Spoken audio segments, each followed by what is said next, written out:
Bismillahirrahmanirrahim. Assalamualaikum warahmatullahi wabarakatuh. Innal hamdalillah nahmaduhu wa nasta'inuhu wa nastaghfiruh wa na'udzu billahi min syururi anfusina wa min sayyiati a'malina. May yahdihillahu fala mudhillalah wa may yudlilhu fala hadiyalah. Asyhadu an la ilaha illallah wahdahu la syarikalah wa asyhadu anna Muhammadan abduhu wa rasuluhu la nabiyya ba'dah.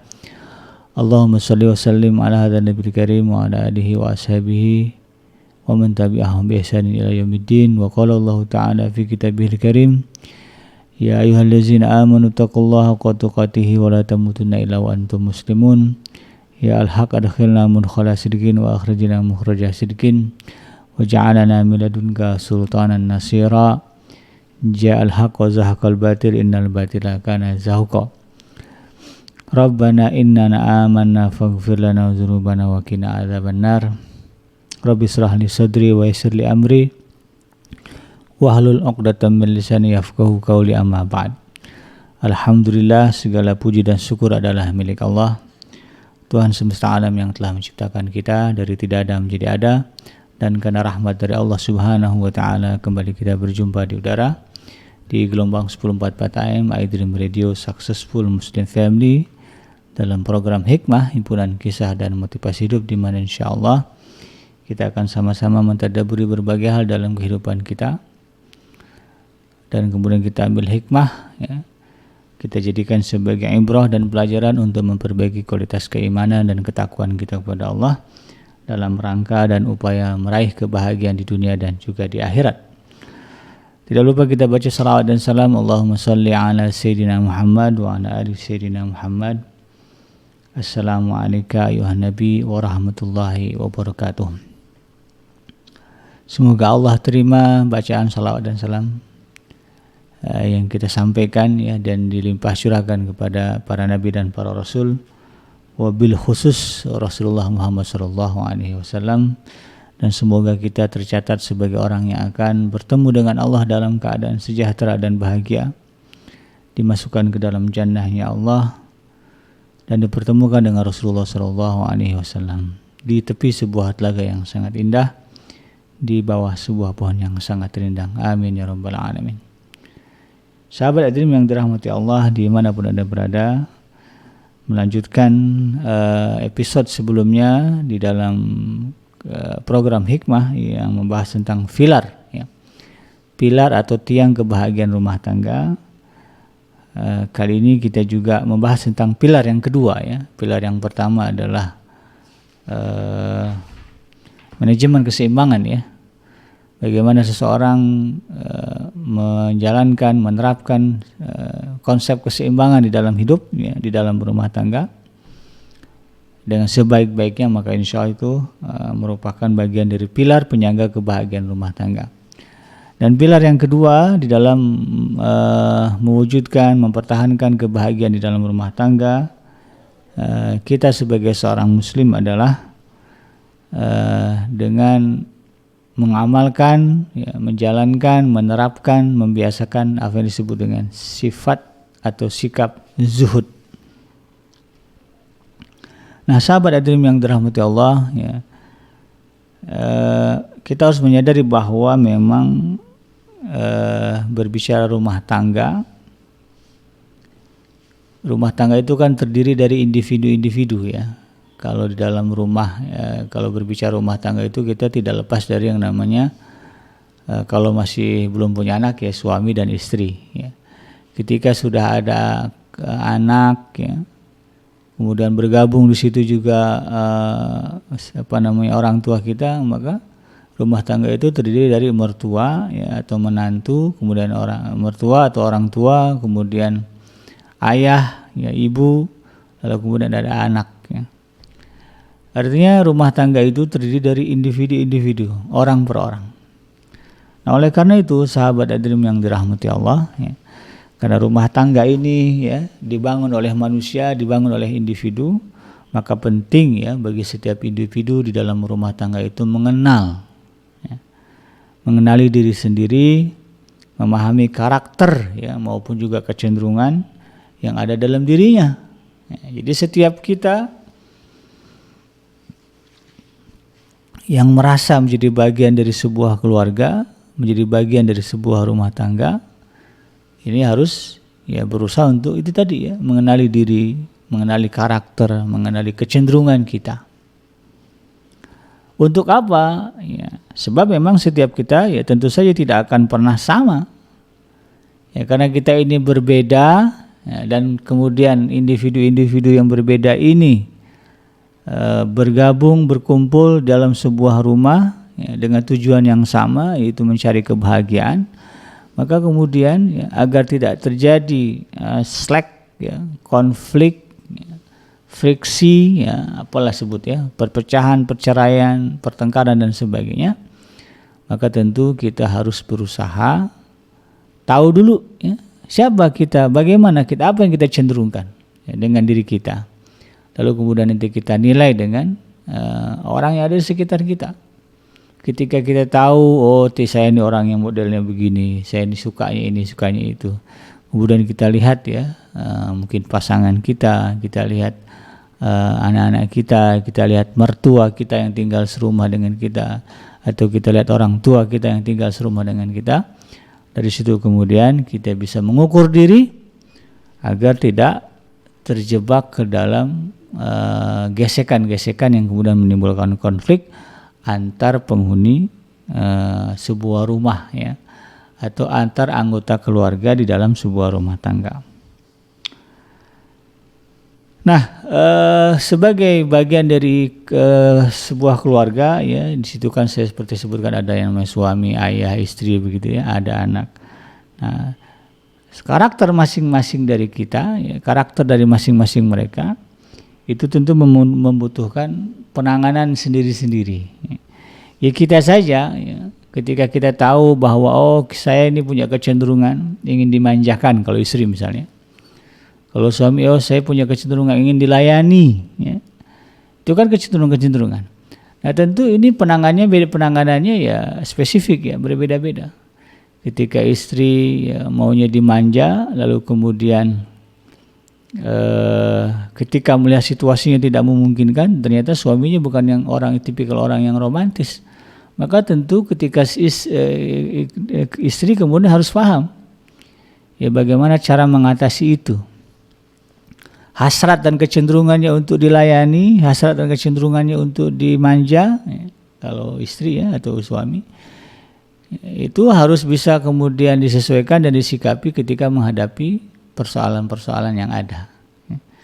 Ternyata suaminya bukan tipikal orang yang romantis, padahal istrinya senang banget kalau dibuat, diajak ya,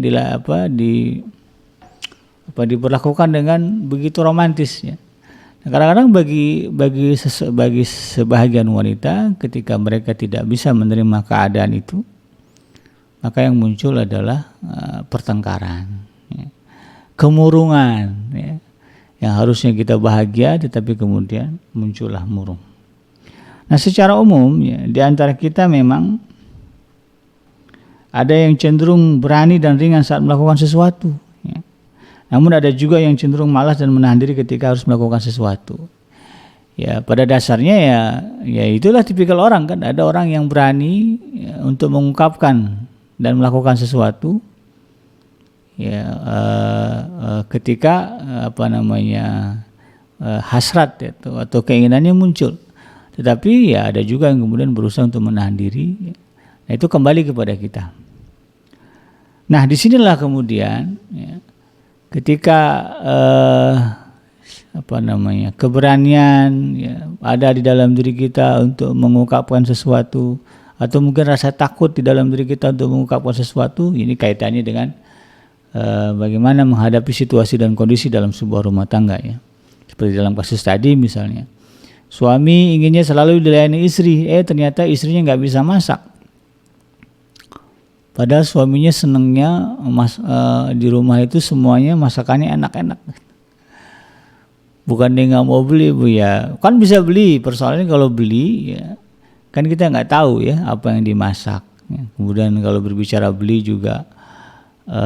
Ya tentu yang namanya suami ya pengen lah ya merasakan ya. Bagaimana gitu kan masakan istrinya. Tapi ternyata istrinya nggak pintar masak. Nah, maka kemudian suami ya harus bisa mengambil sikap, menyesuaikan sikap ya, agar bagaimana kemudian ya, antara keinginannya dan situasi yang ada ini bisa berdamai. Tidak kemudian menimbulkan masalah. Tidak kemudian menimbulkan masalah. Ternyata istrinya nggak bisa masak, ya. Sikapinya ya harus baik, menyikapinya harus positif, ya. Jangan kemudian merendahkan dan mencela. Ya. Nah, ya bisalah kemudian dengan mendatangkan juru masak, ya. Suruh dia belajar masak, ya. Atau kursusin ya di mana, gitu. Tanya sama dia, Adinda mau belajar masak di mana? Ya. Ajarkan, gitu ya.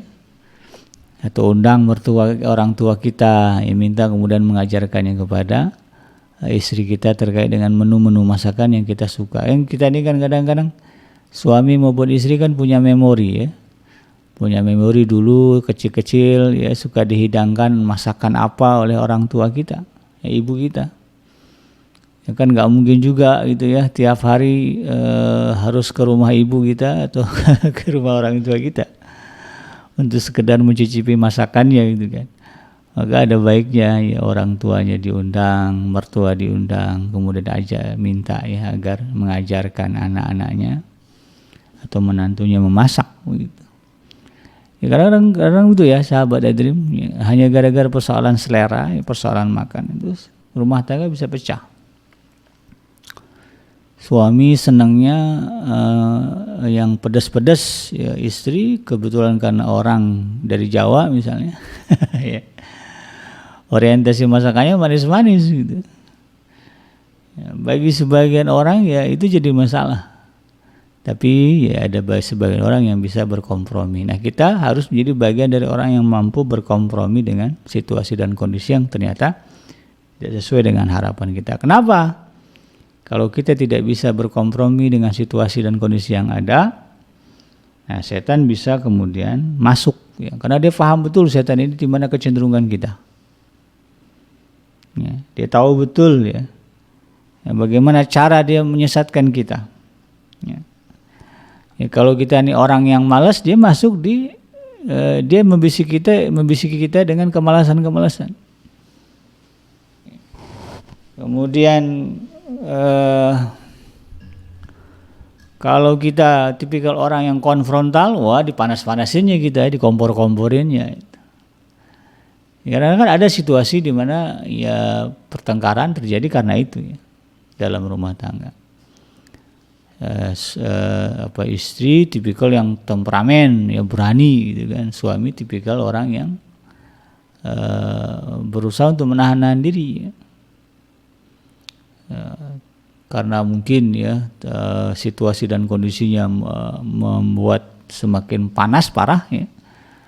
Istri suami yang biasanya sabar ya, biasa menahan diri kemudian tidak sanggup ya untuk menahan itu dan terjadilah ya pertengkaran. Di mana iblis masuk ya kepada istrinya. Ya, sekian tahun rumah tangga kadang ada istri yang tidak paham ya bagaimana sikap suaminya, bagaimana harapan suaminya. Di situ dari setan masuk. Makanya kemudian dari sini kita juga harus paham ya bagaimana karakter pasangan kita, bagaimana sifat dan kepribadian pasangan kita, dan pastikan betul ya bagaimana dia ingin diperlakukan. Ya, kita jangan kemudian memukul rata ya, semua orang itu sama aja dengan saya. Ya nggak bisa begitu ya. Ya, semua orang ingin diperlakukan sebagaimana dirinya, ya, diri orang itu. Kadang-kadang ada orang yang menganggap saya sih kalau ditegur langsung nggak ada masalah. Tapi belum tentu orang lain katakanlah pasangan kita ya, kemudian bisa merasakan hal yang sama. Ya gitu ya. Nah itu kan tergantung dari pendidikan orang tuanya dulu. Nah di sini kemudian kita harus paham. Kalau kita tidak paham, kemudian kalau kita tidak mengerti dan berusaha untuk memahami, maka setan masuk di situ dan kemudian akan menimbulkan apa yang disebut dengan keretakan di dalam rumah tangga. Nah, oleh karena itu sahabat Dream yang dirahmati Allah, ya, kita harus memahami ini ya karena memang setan itu masuk dalam berbagai urusan. Berbagai urusan terutama yang berkaitannya dengan perintah Allah Subhanahu wa taala. Di situ ada perintah, di situ ada larangan Allah, di situ iblis masuk. Di situ setan masuk. Ya kan tujuannya dia bagaimana kemudian kita ini menjadi pembangkang. Ya. Kalau dalam Al-Quran bahasanya wa huwa aladul hisam. Pembangkang yang keras. Nah, itu kan targetnya gitu. Ya, sehingga kemudian jangan sampai rumah tangga kita itu menjadi celah, menjadi sarang di mana iblis berkumpul. Ya. Makanya pahami di mana larangan Allah, di mana perintah Allah. Bagaimana syariat Islam mengajarkan sikap seorang istri kepada suami seharusnya, bagaimana sikap seorang suami kepada istri seharusnya, bagaimana sikap anak kepada orang tua kepada anak, menantu dengan mertua, mertua dengan menantu. Difahami itu agar kemudian kita bisa tahu di mana celah setan itu masuk, kita tutup. Gitu ya. Ya. Dan jangan sampai kemudian kita acuh dan cuek, mengabaikannya begitu kan, menganggapnya ya jalanin aja, ya nggak bisa begitu. Semuanya harus kita pahami dan kita pelajari, harus kita ketahui agar kemudian bisa kita sikapi dengan sebaik-baiknya. Nah, dalam hal ini sahabat Adrim yang dirahmati Allah, ya, salah satu yang juga menjadi tempat di mana iblis ini bersarang, di mana iblis kemudian memberikan sugesti yang buruk, ya. Di mana iblis kemudian mengompor-ngompori, ya, pasangan, ya, mengompori anggota keluarga, lalu kemudian muncullah masalah adalah dalam persoalan kemewahan, kemapanan, ya, fasilitas, ya, harta benda, ya, pakaian, rumah, kendaraan, ya, atau juga mungkin makanan, ya, ya, hal-hal yang sifatnya keduniawian. Ya. Karena pada dasarnya setiap kita ini yang memiliki kecenderungan kepada itu, sebagaimana Allah sebutkan di dalam Al-Quran, ya, dalam surah Al-Maidah, Pak Ali Imran, ya, saya lupa. Ali Imran sepertinya, surah Ali Imran, ya. Zuyyina lin-nasi hubbus syahawati minan nisa wal banin wal qanatiril muqantarati, ya, wal dhahabi wal fiddati wal khailil musawwamah wal an'am, ya, wal hars, ya. Jadi Allah jadikan kecenderungan bagi manusia, ya, kecintaannya, ya, kepada syahwat, ya, dalam bentuk kepada wanita, ya, pasangan, kemudian pada anak laki-laki, ya, kemudian kepada kendaraan, kepada pertanian, ya, semuanya itu kecenderungan kita. Sudah menjadi fitrah, menjadi naluri, menjadi sifat dasar manusia, kita punya kecenderungan ke sana. Oleh karena itu kemudian Allah Subhanahu wa taala memberikan aturan dan panduan.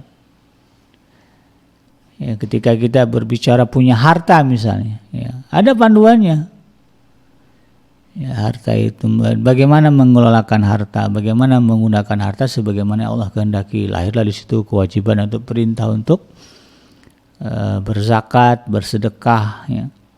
Dalam urusan harta juga lah kemudian lahir larangan riba, ya, kan, karena orang saking ingin dan cenderungnya kepada harta lalu kemudian membabi buta, ya, melalaikan, ya, mengabaikan cara halal di dalam mencari nafkah, ya.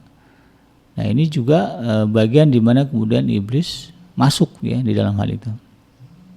Ini kita harus faham, ya, sahabat Adrim yang dirahmati Allah, harus mengerti bagaimana kita bersikap, ya, ketika berhadapan dengan urusan-urusan yang jelas-jelas di situ ada perintah dan larangan dari Allah Subhanahu wa taala. Nah, di satu sisi, ya, Allah Subhanahu wa taala, ya, memerintahkan kita untuk bersikap tawazun, ya, yang sebagaimana sebelumnya, kan, bersikap seimbang, balance, ya. Sebagaimana disebutkan di dalam surah Al-Qasas, ya, Ya ayyuhallaz wabtaghi fima atakallahu darul akhirah wa la tansa nasibaka minad dunya, ya. Ya, carilah apa yang Allah anugerahkan kepada kamu, kebahagiaan negeri akhirat, dan jangan lupakan kebahagiaan dunia. Ini kan artinya Allah melarang kita untuk hanya cenderung dan memihak kepada salah satu saja. Kalau dalam urusan dunia katakanlah begitu ya, bahwa memang kita ingin kemapanan hidup, ya, kita ingin punya harta yang melimpah, kita ingin punya fasilitas yang mewah, kita ingin punya pakaian yang indah-indah, ya, rumah yang megah, atau juga mungkin makanan-makanan yang menggugah selera, itu kan keinginan kita. Nah, jangan sampai kemudian kita terlalu cenderung kepada itu. Dan mengabaikan sisi kesederhanaan.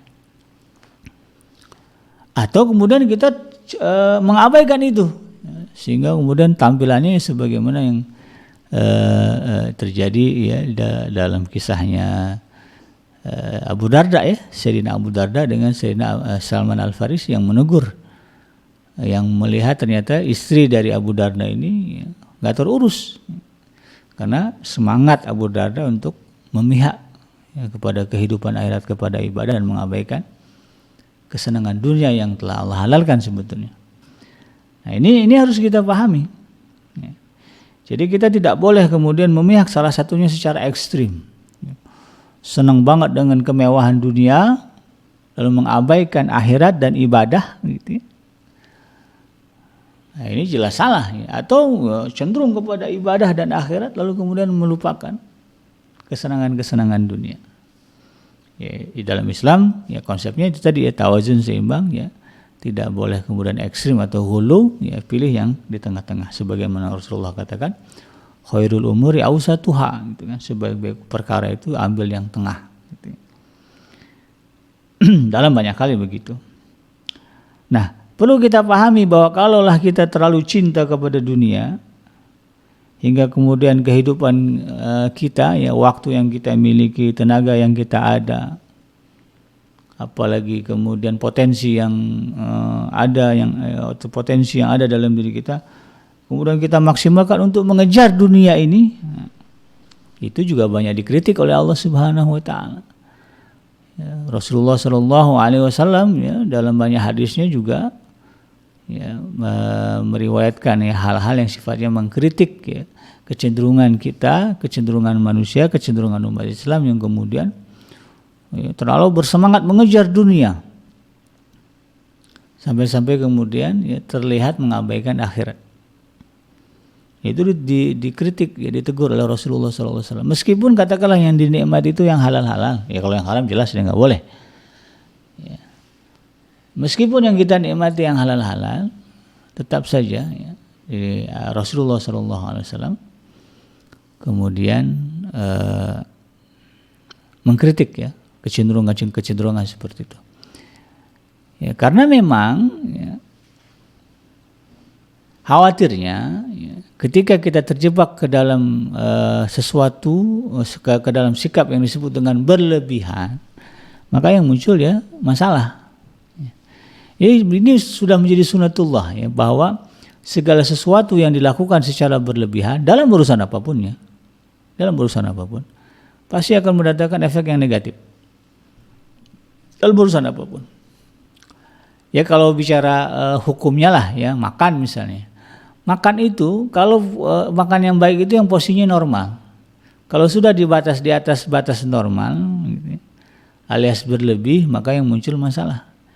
Ya, suka dengan daging, kemudian tiap hari makan daging, ya, pokoknya menunya daging. Nanti yang muncul adalah penyakit hipertensi, kolesterol, stroke, ya, kan negatif semua. Oh, nggak suka daging, senangnya buah, ya makan buah aja, ya. Yang protein, karbohidrat nggak dimakan. Nanti muncul masalah lambung, sakit asam lambung, gitu. Ya, segala sesuatu yang berlebih-lebihan itu tidak baik. Makanya di dalam Islam kan sudah tegaskan, ya, oleh Allah Subhanahu wa taala, ya. Di dalam contoh makan, ya, Allah tegaskan, kulu wasrabu wala tusrifu innallaha la yuhibbul musrifin. Makanlah kalian, minumlah kalian, tapi jangan berlebih-lebihan. Innallaha la yuhibbul musrifin. Karena Allah itu enggak suka dengan orang yang berlebih-lebihan. Ketika dalam diri kita jatuh status ya, dalam pandangan orang berlebihan dalam urusan dunia, misalnya dalam urusan mengejar dunia, mengejar kemewahan, kemapanan ya, di dalam rumah tangga begitu, maka khawatir kemudian Allah Subhanahu wa taala tidak menyukai kita. Ya, kalau Allah sudah enggak menyukai kita karena sikap kita yang sedemikian, apa yang bisa kita harapkan dari kehidupan dunia, dari kehidupan kita? Tidak ada. Yang punya surga Allah gitu ya. Allah yang nggak cinta sama kita, yang gimana? Oleh karena itu kemudian kita harus paham. Dan dalam Islam ya, dalam Al-Quran juga ditegaskan banyak ayat yang kemudian melarang kita melanggar batas. Artinya kita harus paham bahwa dalam hidup kita ini ada batas-batas. Ada batas-batas. Oleh karena itu kalau kita lihat dalam sejarah, dalam sejarah kehidupan para sahabat Rasulullah SAW ya. Dari mulai Rasulullah lah, dari Rasulullah kemudian kepada para sahabat. Ya Rasulullah itu kalau berbicara kemampuan dan kesanggupan ya, dalam urusan dunia sanggup dan mampu. Ya orang malaikat aja pernah turun kan, ya, menawarkan gunung. Ya, kalau kamu mau ya, gunung Uhud itu ya, dijadikan emas, Jabal Nur ya, jadikan emas buat kamu. Kalau memang itu yang kamu mau, tapi Rasulullah kan nggak mau. Karena bukan itulah orientasi kehidupan. Dan bukan itulah kemudian kita bisa meraih kebahagiaan. Nah, ya. Bahkan dengan itulah cenderung kemudian menimbulkan persoalan. Itu tadi ya, karena kalau sesuatu berlebih-lebihan pasti ada masalah. Termasuklah ya dalam urusan ya, ketika kita berbicara bagaimana menyediakan fasilitas kemewahan. Dalam pandangan saya ya sahabat Adrim yang dirahmati Allah, kemewahan dunia ini fasilitas ya kalau berbicara kemewahan itu tadi rumah, makan, pakaian, ya, kendaraan, ini bicara mewah ya. Apalagi uang gitu ya, sebutlah begitu ya. Kemewahan dunia ya, kelezatan dunia itu tidak mirip-mirip dengan kalau dalam daftar makanan itu seperti gula. Ya. Tahu gula kan ya? Ya, kenikmatan dunia, kemewahan dunia ini itu seperti gula. Bagaimana sifat gula ya? Gula itu kita butuh. Ya, kalau kita kurang gula, ya kita kena apa yang disebut dengan kalau istilah orang penyakit yang ngerti itu apa, kekurangan gula ya. Badan kita lemas, nggak ada energi, hipoglikemia apa namanya istilahnya, kekurangan gula itu nggak bagus ya, lemas gitu, nggak ada tenaga, nggak ada energi. Makanya kita tidak bisa mengatakan kita nggak perlu saya nggak perlu gula, ya nggak bisa.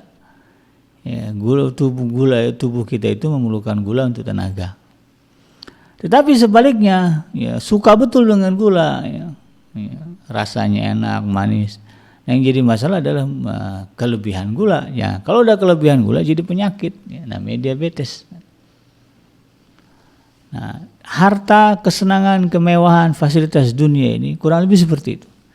Kita tidak bisa mengabaikannya karena memang Allah sudah menyeting kita memerlukan itu. Tetapi yang kita perlu pahami adalah jangan sampai kemudian kita berlebihan di dalam memanfaatkannya, memakainya, menggunakannya, mencarinya. Karena itu akan menimbulkan masalah bagi jiwa kita juga. Seperti bagaimana gula menimbulkan masalah bagi tubuh kita. Ya, seperti itulah kemudian dunia, ya, harta dunia memberikan dampak efek kepada jiwa kita. Nah, kegagalan pencapaiannya ya kita maknai sebagai kegagalan hidup ya. Kadang-kadang ketika orang terlalu cinta dunia, maka ketika dia gagal mencapai dunia itu, maka dia akan menganggap itu adalah sebuah kegagalan besar dalam hidup dia. Padahal kan nggak gitu juga. Jadi kalau kita lihat riwayat hidup para sahabat Rasulullah SAW, bahkan para nabi lah, ada yang sampai tidak punya harta ya. Sebagaimana Nabi Allah Isa alaihissalam. Beliau wafat hanya meninggalkan cangkir, jarum, sisir, ya. Alat makan lah ya. Itu peninggalannya yang bagi yang beliau tinggalkan dalam kehidupan ini. Dia tidak meninggalkan rumah dan sebagainya, tidak meninggalkan kemewahan. Itu. Tapi apakah beliau tidak bahagia? Ya bahagia. Apakah beliau merasa gagal? Ya tidak. Sahabat Nabi juga sama. Ada sahabat-sahabat Rasulullah SAW yang dalam hidupnya ditakdirkan Allah sebagai orang miskin. Tapi kemudian mereka tidak merasa itu adalah sebuah kegagalan. Karena bagi mereka gagal itu bukan dalam persoalan meraih dunia. Gagal itu adalah persoalan ketika meraih akhirat. Karena akhiratlah kemudian yang menjadi penentu bahagia atau susahnya kita nanti. Ya, makanya kan Allah sebut di dalam Al-Quran, wal akhiratu khairul laka minal ula. Yang akhir itu lebih baik bagi kamu daripada yang awal. Ya, jadi kemana kita cenderung, ya, itu harus kita paham. Atau sebaliknya terlalu benci dengan dunia juga ya nggak bisa ya. Benci dengan dunia sampai-sampai anti ya dengan kemewahan, fasilitas ya, dan kadang-kadang mengkritik orang-orang yang dalam tanda kutip ya dia sebut sebagai orang boros, ya, orang mewah, ya, orang kaya. Ya. Ada kan orang yang begitu ya, benci dengan orang-orang kaya. Ya. Ya, ini juga tidak realistis, ya, tidak sesuai dengan fakta dan ajaran syariat agama kita. Ya, adalah sebuah sunatullah hukum dari Allah bahwa kita hidup di dunia dan kita memerlukan berbagai fasilitas yang ada di dalam dunia ini. Makanya Rasulullah SAW ketika perang, apakah kemudian beliau mengabaikan kebutuhan duniawi? Ya tidak, ya bahkan beliau sampai membuat pengumuman siapa yang mau membantu agama Allah dengan harta mereka. Ya, artinya ya agama kita juga perlu support materi, ya, support harta. Ya, perintah zakat ya. Kalau kita mau zakat, kalau nggak ada harta apa yang mau dizakatkan? Bagaimana kita bisa mengamalkan perintah zakat kalau kita nggak punya harta? Padahal perintah zakat itu pahala dan ibadah gitu ya. Dan bagaimana kemudian kita bisa ya dalam praktek ibadah kita kan juga sama, bahwa kita untuk sholat itu perlu menutup aurat, ya. Perlu memastikan kebersihan pakaian kita. Bahkan kalau kita berbicara ibadah haji lebih besar lagi ongkosnya. Ya. Ya, itu kan semua memerlukan support materi, ya, memerlukan bunga-bunga dunia gitu ya. Ya, atau uang gitu. Maka kemudian dari sini kita juga tidak bisa mengambil sikap benci kepada dunia. Oleh karena itu kemudian kita ambil sikap yang tengah ya, dalam urusan dunia ini, dan sikap tengah ini ya, di dalam Islam lebih dimaknai kepada sikap zuhud. Ya. Nah, terkait dengan zuhud ini, ya, kita harus pahami bahwa yang namanya kekayaan ya, atau juga kemiskinan, ya, dua-duanya ini bersifat netral. Ya, namanya miskin kaya, ya, katakanlah itu netral di sisi Allah Subhanahu Wa Taala, bukan sebuah kekurangan atau bukan juga sebuah kelebihan. Bukan berarti orang yang punya kekayaan kemudian dinilai sebagai orang yang memiliki kelebihan di sisi Allah. Bukan pula orang yang kemudian hidup dalam kemiskinan dinilai sebagai orang yang memiliki kekurangan di sisi Allah. Tidak. Dua-duanya netral di sisi Allah Subhanahu Wa Taala. Tergantung bagaimana kita menyikapinya, bagaimana kita menjalaninya, menjalani kemiskinan, menjalani kekayaan. Karena dua-duanya adalah ujian dari Allah Subhanahu Wa Taala. Ingat, Allah sudah menegaskan di dalam surah Al-Mulk ya. Allah menegaskan bahwa Allazi khalaqal mauta wal hayata liyabluwakum ayyukum ahsanu amala. Dialah Allah ya, yang telah menciptakan yang Allazi khalaqal mauta, yang menciptakan maut ya, kematian, dan menciptakan kehidupan. Liyabluwakum ayyukum ahsanu amala, bahwa kehidupan dan kematian dan segala pernak-pernik yang ada di dalamnya, termasuk ya, kekayaan dan kemiskinan ya. Kaya dan miskin itu bagian dari ujian Allah Subhanahu Wa Taala. Liyabluwakum, untuk mengetahui, menguji kita, siapa di antara kita yang amalnya saleh, siapa di antara kita yang perbuatannya baik, siapa di antara kita yang menyikapinya sesuai dengan apa yang Allah kehendaki. Itu yang Allah mau. Makanya kemudian situasi itu, kondisi itu disebut netral. Makanya yang kaya enggak ya, yang kaya haram untuk sombong karena itu bukan sebuah prestasi di sisi Allah gitu ya. Yang miskin jangan juga putus asa karena itu bukan sebuah kekurangan di sisi Allah. Ya, inilah yang kemudian harus kita pahami. Nah, oleh karena itu kemudian ya, karena kita menilai harta ini adalah sebuah fasilitas, sebuah alat ya, tergantung dari bagaimana kita menggunakannya. Maka dalam hal ini kalau berbicara sikap zuhud yang benar bukan berarti kita kemudian menolak kekayaan. Kalau memang Allah menghendaki kita jadi orang kaya gitu ya. Kalau memang Allah ingin kita jadi orang kaya jangan ditolak. Saya itu bingung misalnya kayak kisahnya Sayyidina Abdurrahman bin Auf ya, salah seorang sahabat Nabi. Beliau adalah orang yang disebut sebagai orang yang gagal miskin. Jadi sebanyak apapun harta yang disedekahkannya nanti datang lagi. Jadi beliau itu adalah orang yang kalau bahasa orang sekarang hoki ya. Beliau menyifati dirinya seperti itu dalam sebuah kitab yang ditulis oleh Syekh Muhammad bin Muhammad. Beliau mengatakan Sayyidina Abdurrahman bin Auf ini mengatakan saking bagaimana tangannya itu bertuah gitu ya, tangannya itu hoki gitu ya. Kalaulah saya menemukan sebuah batu di gurun pasir gitu ya, lalu kemudian saya angkat batu itu, niscaya saya akan menemukan emas di bawahnya. Nah itu darah gen kayanya itu memang sudah ada. Ini kalau orang bilang kaya dari lahir gitu sukses dari lahir. Ada orang-orang yang Allah takdirkan begitu, maka kemudian ya, jangan pula kita menolak kekayaan yang Allah berikan. Dan juga kemudian kita jangan kemudian mengingkari kemiskinan kalau memang Allah menghendaki kita begitu. Ya. Ketika Allah kemudian kan ada orang, ya Allah kenapa ini sudah pergi pagi pulang sore tunggak-tunggik ya, cari nafkah, cari uang, cari apa, oh hidup saya begini-gini aja. Kemana-mana naik roda 2 gitu. Rumah ya tipenya masih ya pengennya punya rumah besar kayak orang-orang, tapi rumahnya masih biasa cukup cuma untuk berempat ya. Berempat itu suami istri, anak 2 laki-laki dan perempuan ya. 3 kamar gitu ya. 1 kamar buat orang tua, 2 kamar untuk anak. Sehingga kemudian merasa putus asa gitu kan. Padahal sudah berusaha dengan gigih mencari harta sedemikian rupa, tapi kemudian tidak mendapati apa yang diinginkan ya terkait dengan kekayaan.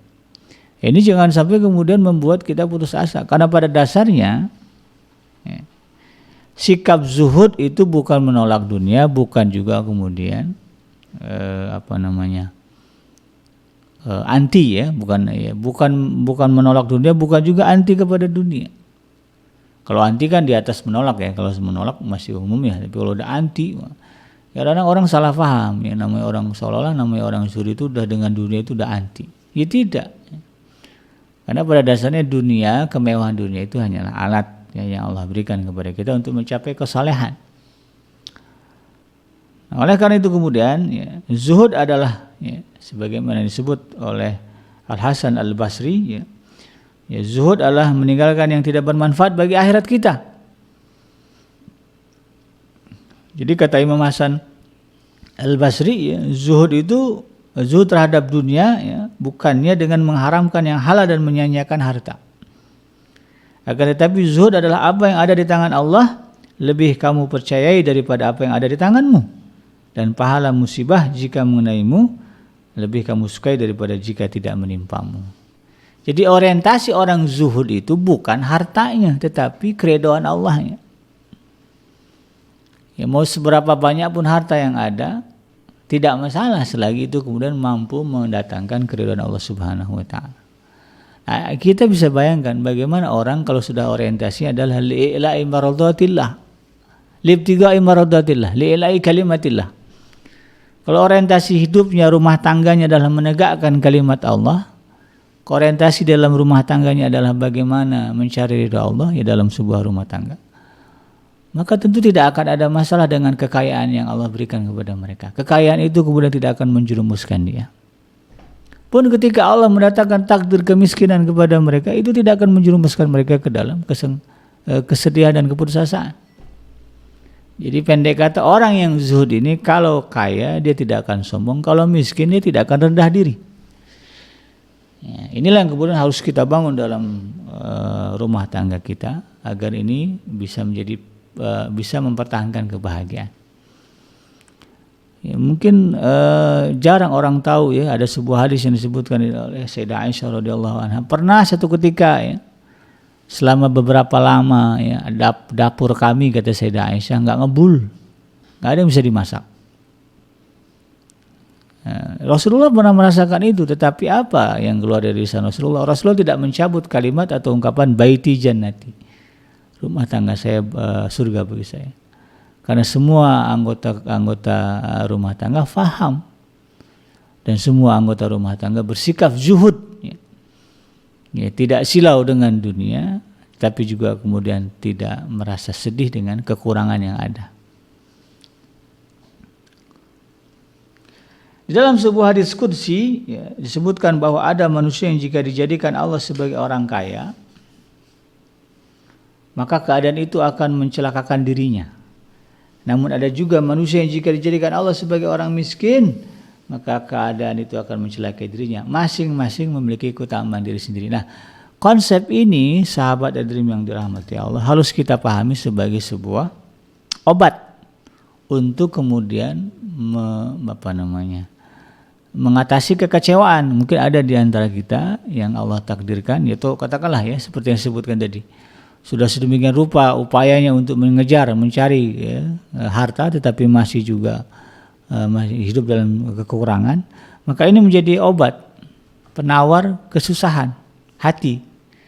Ya, dengan ini kemudian kita bisa berpikir, arahkan pemikiran kita. Oh, mungkin kalau saya jadi orang kaya, misalnya ada orang yang gagal kaya begitu ya, padahal sudah berusaha untuk kaya, gitu kan, dengan cara yang halal begitu, tapi juga masih belum kaya, maka bersangka baiklah kepada Allah Subhanahu wa taala ya, atas apa yang disebutkan dalam hadis qudsi itu, bahwa bisa jadi kalau saya kaya, kalau keluarga saya ini keluarga mapan, keluarga dengan segala kemewahan seperti si A, si B, seperti mereka yang sekarang lagi di penjara ya gara-gara kasus trading atau investasi bodong gitu ya. Padahal dulu mereka disebut sebagai crazy rich. Kalau kita hidup seperti mereka bisa jadi ya kita akan celaka. Ya, cukuplah bagi kita pelajaran bagaimana orang-orang yang selama ini pamer dengan kekayaannya, yang disebut sebagai crazy rich, ternyata kemudian itu semua semu, dan pada akhirnya mereka harus berhadapan dengan penjara, berhadapan dengan kesusahan, yang nama baik tercoreng, ya, keluarga susah, ya, dirinya jelas lah ya, dimiskinkan oleh negara ya karena hidup dari penipuan ya, ada orang-orang yang kemudian merasa dirugikan. Nah, ini juga harusnya menjadi sebuah pelajaran.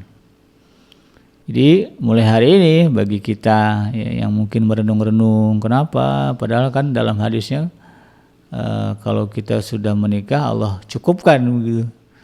Allah seolah-olah kalau dengan nikah itu harta jadi banyak begitu ya.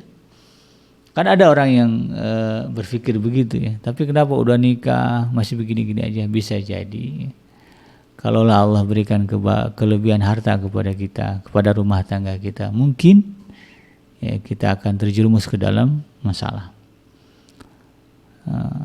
Dan termasuk kalaulah kita lihat tuh kok si anu si A si ini kaya mungkin karena begini ya.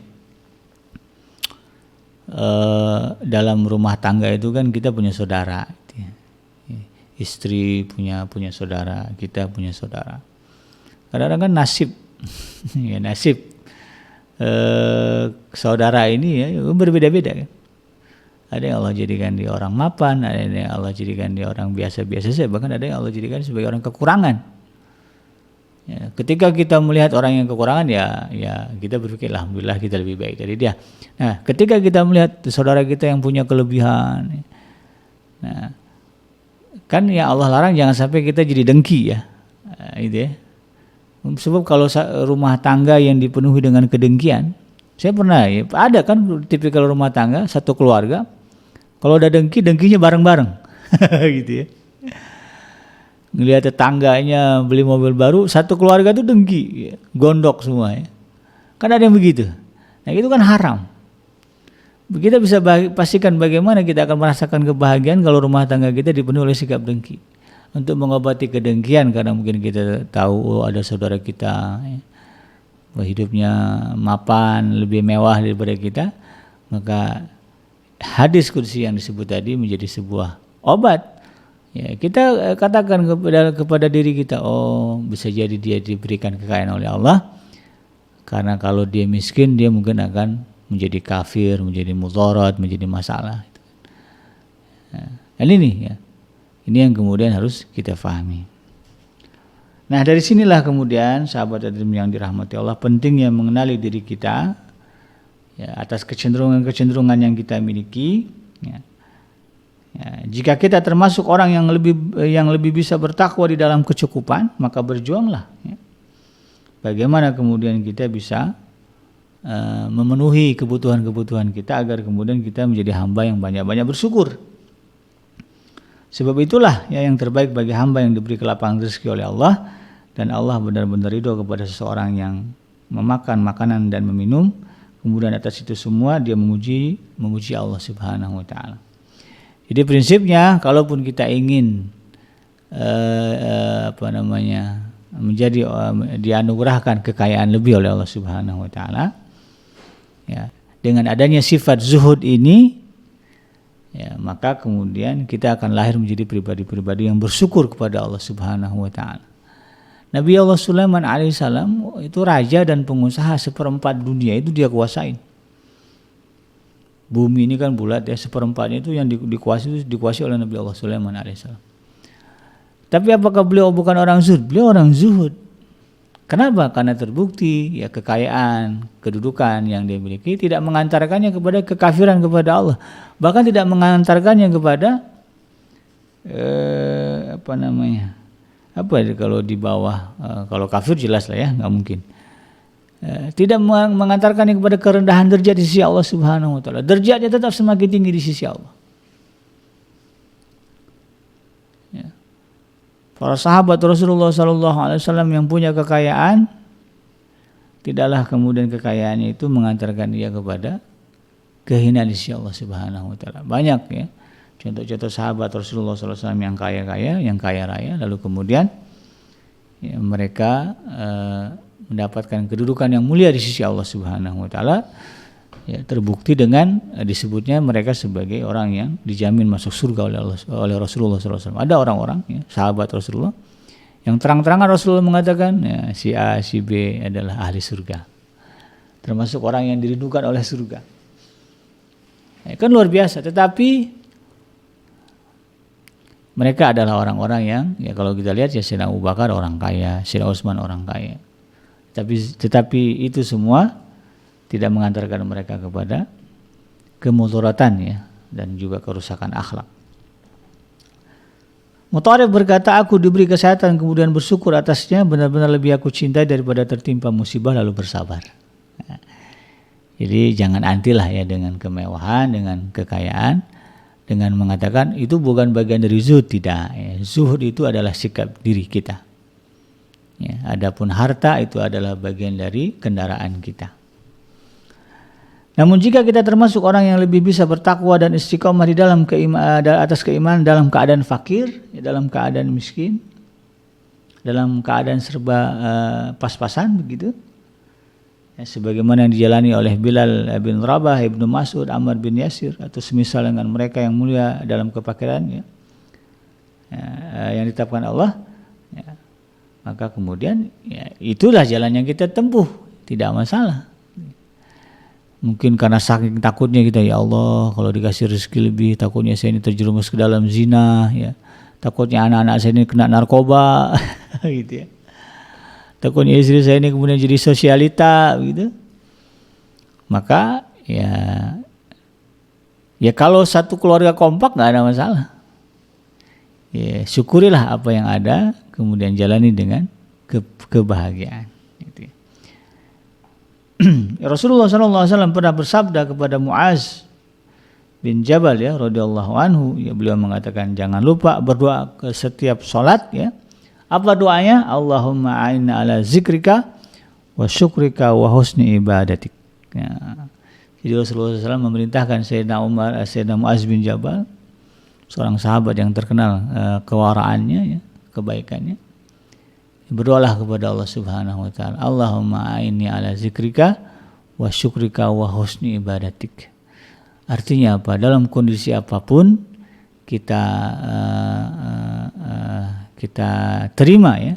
Dalam kondisi apapun rumah tangga kita, apakah kaya atau miskin, ya, fokus kita adalah bagaimana agar kita bisa konsentrasi berzikir kepada Allah, konsentrasi untuk bersyukur kepada Allah Subhanahu wa taala, dan konsentrasi untuk beribadah dengan sebaik-baiknya. Ya, mudah-mudahan ini menjadi sebuah motivasi bagi kita ya. Yang miskin tidak kemudian bersedih ya atas kemiskinan di dalam rumah tangganya. Yang kaya kemudian tidak menjadi sombong ya karena kekayaan yang ada dalam kehidupannya, karena itu semua adalah bagian dari ujian dari Allah Subhanahu wa taala. Yang harus kita utamakan adalah sifat zuhud. Kesungguhan kita menghadap Allah Subhanahu wa taala dalam bentuk keseriusan kita di dalam berzikir, bersyukur, dan juga beribadah kepada Allah Subhanahu wa taala. Mulai saat ini ya rutinkanlah ya baca doa yang diajarkan Rasulullah itu ya kepada Sayyidina Mu'adz bin Jabal. Allahumma a'inni ala zikrika wa syukrika wa husni ibadatik. Amin ya rabbal alamin. Mudah-mudahan bermanfaat. Saya akhiri saya minta maaf dengan kalau ada kekurangan ya, itu semua semata-mata lahir dari kealfaan dan kebodohan saya pribadi. Yang benar datangnya dari Allah Subhanahu wa taala. Subhanaka Allahumma rabbana wa bihamdika asyhadu an la ilaha illa anta astaghfiruka wa atubu ilaik. Walhamdulillahirabbil alamin. Wassalamualaikum warahmatullahi wabarakatuh.